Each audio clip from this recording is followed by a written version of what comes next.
अस्सलाम dear student, कैसे हैं आप। आज हमारा नेक्स्ट लेक्चर है जिसका टाइटल है biosphere and types of ecology. Biosphere दो वर्ड का कॉम्बिनेशन है, बायो एंड स्फीयर। बायो कहते हैं लिविंग ऑर्गेनिज्म, स्फीयर कहते हैं प्लेस। ऐसी जगह जहाँ एक जानदार रहता है वो हमारे पास बायोस्फीयर कहलाती है। A thin layer of earth in which organism live is called biosphere. और ऑर्गेनिज्म अपने आप को अडॉप्ट करता है टू देयर एनवायरनमेंट, अपने माहौल के साथ अपने आप को अडॉप्ट करता है। और एक ऑर्गेनिज्म क्या कर रहा है, मॉडिफाई कर रहा है केमिकल और physical condition of the biosphere. अब केमिकल और फिजिकल कंडीशन को कैसे मॉडिफाई कर रहा है, कैसे चेंज कर रहा है। अगर एक हार्श हमारे पास इन्वायरमेंट है, अगर वहाँ पर हम प्लांट लगा दें तो वहाँ पर O2 ऐड होना शुरू हो जाएगी। तो O2 का ऐड होना केमिकल फैक्टर है, और टेम्परेचर वहाँ पर कम होना शुरू हो जाएगा। टेम्परेचर का ऐड होना ये फिजिकल कंडीशन है। तो एक ऑर्गेनिज्म केमिकल और फिजिकल कंडीशन दोनों क्या कर रहा है, मॉडिफाई कर रहा है। और एक ऑर्गेनिज्म रिस्पांस कर रहा है वैरायटी ऑफ इन्वायरमेंटल फैक्टर, और उसी जगह वो रहना शुरू कर देता है जहाँ पर तमाम इन्वायरमेंटल फैक्टर उसकी किस में होते हैं, रेंज में होते हैं। यानी हम भी उसी जगह रहते हैं जहाँ पर जितने इन्वायरमेंटल फैक्टर हैं वो हमारी रेंज में हो। तो आगे अब वो जगह जहाँ पर सारे इन्वायरमेंटल फैक्टर उसकी रेंज में है तो वो उसका हैबिटेट बन जाती है, मस्कन। अब actual place where organism live, वो जगह जहाँ पर एक जानदार रहता है उसका नाम क्या है, हमारे पास हैबिटेट है। आगे हमारे पास क्या है, निश। निश क्या है, हमारे पास एक रोल है स्पीशीज़ का। एक कम्युनिटी के अंदर एक स्पीशीज़ का जो रोल है या जो उसका बिहेवियर है, ये हमारे पास किस में आता है, निश में आता है। तो role of species including plate in a community including behaviour and influence. एक स्पीशीज़ का जो रोल है एक कम्युनिटी के अंदर प्लस उसका बिहेवियर, ये क्या कहलाता है, हमारे पास निश कहलाता है। और नीचे एक डिस्ट्रीब्यूशनल यूनिट है। क्या मतलब, ये एक स्पीशीज़ को कैद करके रख देती है। क्यों? क्योंकि उसके बाद जो स्ट्रक्चर है और उसके बाद जो फंक्शन है, ये लिमिटेशन रिस्ट्रेन महदूद कर देती हैं एक स्पीशीज़ को किसके अंदर, एक डिस्ट्रीब्यूशनल यूनिट के अंदर। तो हम कह सकते हैं स्ट्रक्चर के लिहाज से और फंक्शन के लिहाज से, जिस तरह हमारे पास फिश है, अल्लाह पाक ने उसको स्ट्रक्चर के लिहाज से और फंक्शन के लिहाज से बनाया है अकॉर्डिंग टू द वाटर। तो वो जो हमारे पास फिश है वो पानी के लिहाज से क्या है, कैद है। तो वो किसी और इन्वायरमेंट में नहीं रह सकती क्योंकि उसका जो स्ट्रक्चर है और फंक्शन है वो बना है अकॉर्डिंग टू द वाटर।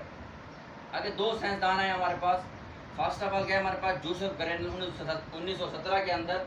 ये क्या था हमारे पास, he was an ornithologist. Ornithologist क्या होते हैं, जो बर्ड को स्टडी करते हैं। और इसने पहली दफ़ा निश को डिफाइन किया है किसके अंदर, इकोलॉजी के अंदर। उसके बाद क्या है, चार्ल्स ईटन। और इसने फर्स्ट ऑफ ऑल क्या बात की है कि निश क्या है, निश एक बेसिक रोल है स्पीशीज़ का एक उसके इन्वायरमेंट के अंदर। और उसने निश को डिफाइन किया है कि निश क्या है, एक स्पीशीज़ का ऑक्यूपेशन है, निश एक स्पीशीज़ की जॉब है, निश एक स्पीशीज़ का रोल है एक इन्वायरमेंट के अंदर। तो उसका लिविंग ऑर्गेनिज्म के साथ क्या ताल्लुक है, उसका अपने फूड के साथ क्या ताल्लुक है, तो ये क्या हमारे पास निश में आता है। तो मुख्तलिफ ऑर्गेनिज्म एक इकोसिस्टम में रह रहे हैं। तो हमारे पास इसमें दो फैक्टर्स हैं, एक लिविंग है हमारे पास, एक नॉन लिविंग है। जिस तरह, और इसकी जो मिसाल है, इसकी बेहतरीन मिसाल एक ऑफिस की तरह है हमारे पास। जिस तरह एक अकाउंटेंट का ताल्लुक एक क्लर्क के साथ भी है, मैनेजर के साथ भी है, और वहाँ पर ऑफिस में मौजूद नॉन लिविंग के साथ उसका ताल्लुक भी है। जिस तरह उसका AC के साथ ताल्लुक है, उसका कंप्यूटर के साथ ताल्लुक है। इस तरह एक ऑर्गेनिज्म का इकोसिस्टम में लिविंग के साथ ताल्लुक भी है और नॉन लिविंग के साथ ताल्लुक भी है।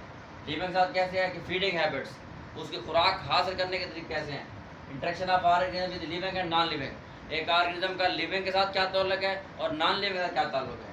How an organism gate supply of energy, कि वो जानदार माहौल से खुराक कैसे हासिल करता है। प्रेडेटर पर रिलेशनशिप है, कॉमनसलिज्म है या म्यूचुअलिज्म है। और एक ऑर्गेनिज्म का को जिंदा रहने के लिए नॉन लिविंग कंपोनेंट भी ज़रूरी है, हवा भी ज़रूरी है, पानी भी ज़रूरी है, मिट्टी भी ज़रूरी है। तो physical factor necessary for an organism survival, वो क्या क्या हमारे पास, टेम्परेचर होना चाहिए नॉर्मल, ह्यूमिडिटी, pH है, वाटर है, और हमारे पास क्या है बच्चे, सॉइल है। आगे क्या है बेटा हमारे पास, टाइप्स ऑफ इकोलॉजी। दो हमारे पास टाइप्स हैं इकोलॉजी की, एक का नाम क्या है आर्ट इकोलॉजी और एक का नाम क्या है हमारे पास, सीन इकोलॉजी। आर्ट इकोलॉजी, आर्ट निकली है आर्टो से, आर्ट का मतलब होता है सेल्फ, एक। अब study of single population to its environment is called, अगर हम एक पॉपुलेशन को इन्वायरमेंट के लिहाज से डिस्कस कर रहे हैं तो ये हमारे पास आर्ट इकोलॉजी में आता है। और इफेक्ट ऑफ वाटर पोल्यूशन, एक शख्स है उसने इफेक्ट देखा है वाटर पोल्यूशन का, 50 to 100 plants on soybean. Soybean के पौधे पर वाटर पोल्यूशन का जो इफेक्ट चेक कर रहा है। अब सोयाबीन एक ही पौधा है हमारे पास, तो इसलिए उसने एक प्लांट को डिस्कस किया है, सिंगल पॉपुलेशन को उसने डिस्कस किया है, तो ये किस में आता है, आर्टिकलॉजी के अंदर। और आखिर ये बेटा हमारे पास क्या है, सीनिकॉलॉजी। सीन का मतलब है get together, group of population या कम्युनिटी।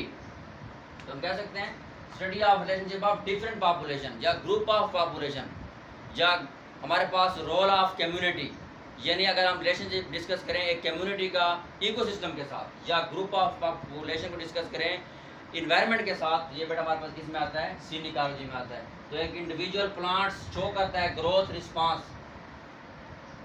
ग्रोथ को शो कर रहा है, रिस्पांस शो कर रहा है, और ये जो हमारे पास ग्रोथ है प्लांट की जो कंट्रोल हो रही है वेरियस एनवायरमेंटल फैक्टर्स के ऊपर है। और अगर ये फैक्टर बढ़ रहे होते हैं तो प्लांट की ग्रोथ भी बढ़ रही होती है, और अगर ये फैक्टर कम हो रहे होते हैं तो प्लांट की ग्रोथ भी कम हो रही होती है। तो हमारे पास आके मुख्तलिफ हमारे पास इसके एस्पेक्ट्स हैं, क्योंकि हमने यहाँ पर ग्रुप ऑफ पॉपुलेशन डिस्कस करना है, कम्युनिटी को डिस्कस करना है। तो एस्पेक्ट ऑफ कम्युनिटी प्लस उसका ओरिजिन कि एक कम्युनिटी बनी कब है, स्ट्रक्चर उसकी साख क्या है, कंपोजिशन किन किन चीज़ों पर मुश्तमिल है, हिस्ट्री ऑफ अ कम्युनिटी, उस कम्युनिटी की हिस्ट्री क्या है, वो कम्युनिटी कितनी पुरानी है। तो हम ये डिस्कस कर सकते हैं किससे, फॉसिल रिकॉर्ड अगर हम चेक करें तो हम उसकी हिस्ट्री भी मालूम कर सकते हैं। और आखिरी हमारे पास क्या है, डायनामिक इन अ कम्युनिटी।